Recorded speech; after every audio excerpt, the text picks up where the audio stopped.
अनुराग, एक लेन क्या अब भी बंद है? एक लेन तो खुली हुई दिख रही है। क्या हो रहा था? लगभग 3000 से ज्यादा हुड़दंगियों ने कल एक कोशिश की थी कि पूरे दतिया जिले में जगह जगह बाजारें जबरदस्ती बंद कराने के लिए और ये जो नेशनल हाईवे है इसको जाम कराने की पूरी कोशिश। अभी एक लेन खुली हुई दिखाई दे रही है मुझे, मतलब अब खुल गया। ये अभी खोली गई है। इससे पहले ये पूरा का पूरा नेशनल हाईवे जाम था ग्वालियर तक के लिए, और इसमें लगभग 3000 से ज्यादा हुड़दंगे थे। इस जाम के कारण बहुत समस्या आ रही थी। जाम के कारण जो सीमावर्ती जिले हैं उनको भी बहुत समस्या आ रही थी, और जो महिला हैं, जो बच्चे हैं, वो भी जाम में बहुत लंबे समय से फंसे हुए थे, जिसकी वजह से पुलिस प्रशासन को कहाँ गाड़ियाँ तोड़ी गई हैं हम देखें कि वो यहाँ पे ये टूटी हुई यहाँ पर इन्होंने जब लगातार इनको पूरे टाइम पर इनको समझाइश दी गई।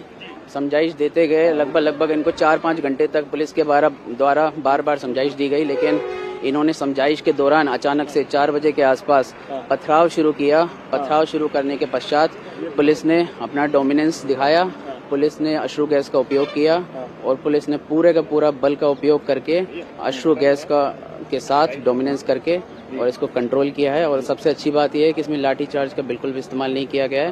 पूरा का पूरा अश्रु गैस और पुलिस के बल के कारण ये पूरा संभव है। हमारे साथ कलेक्टर भी मौजूद हैं, स्वप्निल वानखेड़े जी। सर, ये बीजेपी कार्यालय पे तो अभी भी देख रहे हैं जो है सैकड़ों की संख्या में जो समर्थक है कब्जा किया हुआ है।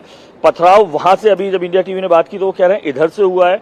तस्वीरें आ रही हैं कि है, तो क्या है, किस तरीके से ये शुरुआत हुई है? सबसे पहले मैं ये कहना चाहूंगा कि यहाँ पूरी मीडिया रात भर से उपस्थित थी।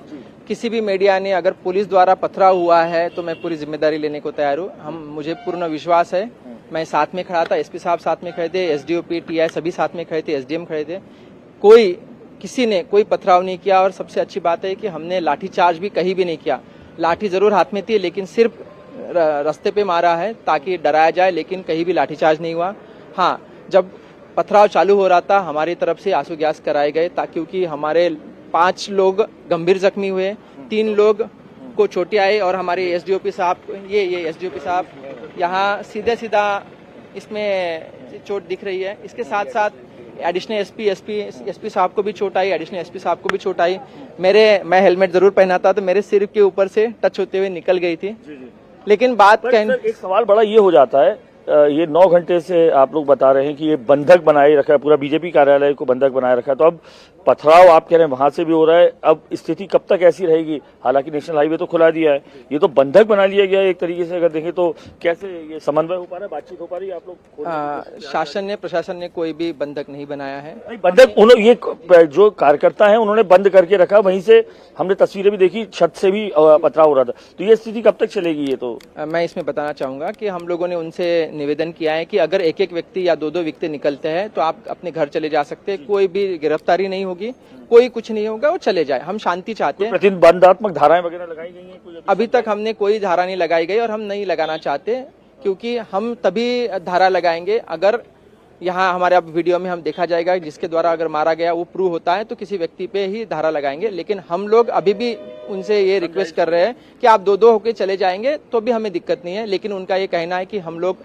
साथ में रहेंगे और फिर से वही स्थिति ना बने, इसलिए हम लोग भी यहाँ पूरी पुलिस फोर्स तैनात है। एक बात और कहना चाहूंगा, हमने पीछे पुलिस फोर्स नहीं लगाया। पीछे से भी वो धीरे धीरे करके जा सकते, अभी भी पीछे का रास्ता खुला है, जाना चाहते हैं तो, लेकिन शांति का रास्ता हम चाहते हैं। तो तस्वीरें, कलेक्टर एसपी मौजूद है, शांति के रास्ते की बात हो रही है, लेकिन जो तस्वीरें हैं वो कुछ और ही हकीकत बयां कर रही हैं। अगर चारों तरफ आप देखेंगे इस नेशनल हाईवे पे इस तरीके के दृश्य दिखाई देंगे। ये कांच के टुकड़े जगह जगह पड़े हुए हैं। ये आप ये देखिए, पूरी सड़क जो है इस वक्त पत्थरों से आलूदा है, कहा जाए तो गलत नहीं होगा। या इंडिया टीवी की टीम जब ग्राउंड जीरो पर पहुंची थी यहाँ पर, तब भी पथराव चल रहा था। पुलिसकर्मी जो थे इस तरीके के जो गद्दे थे उनके जरिए अपने आप को बचाव की कोशिश यहाँ पर कर रही थी। अगर आप देखेंगे तो रेलिंग तोड़ दी गई है, अभी भी आपको यहाँ पर तोड़फोड़ के निशान दिखाई देंगे। दूर तक आप देखेंगे एक लेन जरूर खोली गई है। अनुराग, अब ये तो दिख रहा है कि एडमिनिस्ट्रेशन बहुत संभल करके, बहुत संयम से पेश आ रहा है और अब तक किसी तरह के कोई एक्शन नहीं लिया गया, जैसा कि जनता को घरों में घुसा दिया है और हमारे दादा के साथ अन्याय हुआ है। हम अपने दादा के लिए लड़ते रहेंगे, आखिरी दम तक लड़ते रहेंगे। हमारे दादा को वोट मिलना चाहिए, क्योंकि हमारी बात सुनो, हमारे दादा ने पार्टी के लिए जो किया है ना, आज मध्य प्रदेश में कोई भी नेता ऐसा नहीं है जो दादा की जगह ले पाए। हमारे दादा ने भारतीय जनता पार्टी के लिए अपना पूरा जीवन लगा दिया, उस पार्टी के लिए वो काम किया है। आला कमाल ने जो काम दिया, हमारे ऊपर से जो आदेश आते हैं, दादा कहते हैं मुझे ऊपर से आदेश है, मुझे ऊपर का आदेश आना पड़ता है।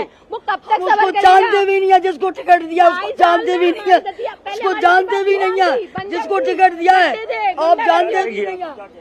आज हमारे साथ जो अत्याचार प्रशासन कर रहा है, ये शासन कर रहा है, हम सारी महिलाओं पे इनने लाठियां बरसाई, हम पे इनने गोले, आग के गोले चलाए। हमारी और कई लोग तो हमारे कार्यकर्ता हॉस्पिटल में भर्ती हो गए हैं। ये जनता की इन लोगों ने, हम पे पुलिस वालों ने आपके गोले फेंके। ये तो सरासर अन्याय है ना। पथराव तो यहाँ से भी हुआ है, दोनों साइड से पथराव हुआ है। मारे इन लोगों ने, मारे मैं जब वहाँ से स्टार्ट हुआ और बचाव में लाठी के चक्कर की गाड़ी बच गया। फिर आपको मैं तस्वीरें दिखा दूं, पुलिस कर्मी फिर यहाँ पर जो तमाम जो भीड़ है उसे खदेड़ते हुए नजर आ रही है। और सबसे बड़ी बात, ये तस्वीर जो है ये कहीं और की नहीं, ये बीजेपी का दतिया का कार्यालय है।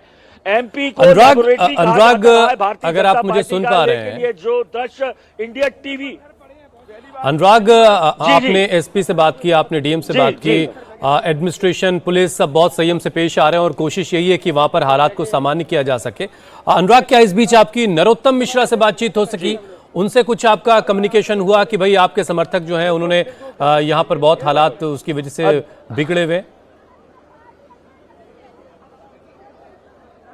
देखिए, नरोत्तम मिश्रा से इंडिया टीवी लगातार संपर्क करने की कोशिश कर रहा है। जो उनका मोबाइल है वो इस वक्त बंद आ रहा है।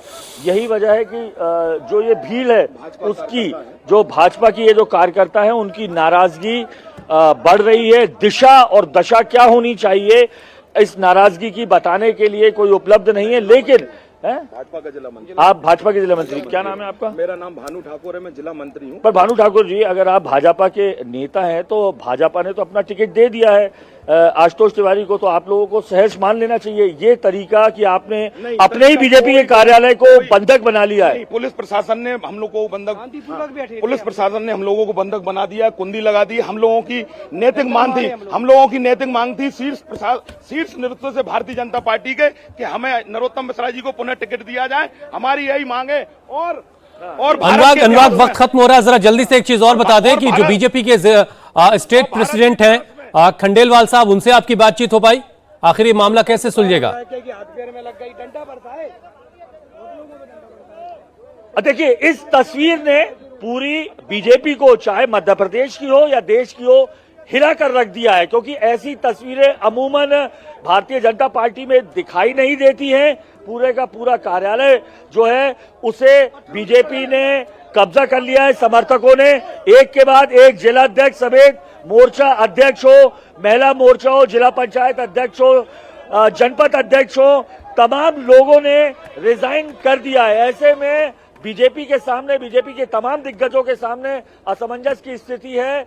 यही वजह है कि संपर्क अब उतना सहज नहीं हो पा रहा है जैसे अमूमन तुरंत बातचीत यहाँ पर अनुराग, आप नजर बनाकर रखें इस खबर पर। अपडेट के लिए हम दोबारा आपके पास आते रहेंगे। फिलहाल बहुत बहुत शुक्रिया। तो दतिया में NH-44 को जाम कर रखा था, एडमिनिस्ट्रेशन ने वो जाम काफी हद तक खुलवाया, लेकिन नरोत्तम मिश्रा के समर्थक अब भी बीजेपी ऑफिस के अंदर मौजूद है और एक तरीके से, जैसे अनुराग दिखा रहे थे, कि बीजेपी ऑफिस को एक तरीके से अपने कब्जे में लिया हुआ है नरोत्तम मिश्रा के समर्थकों ने।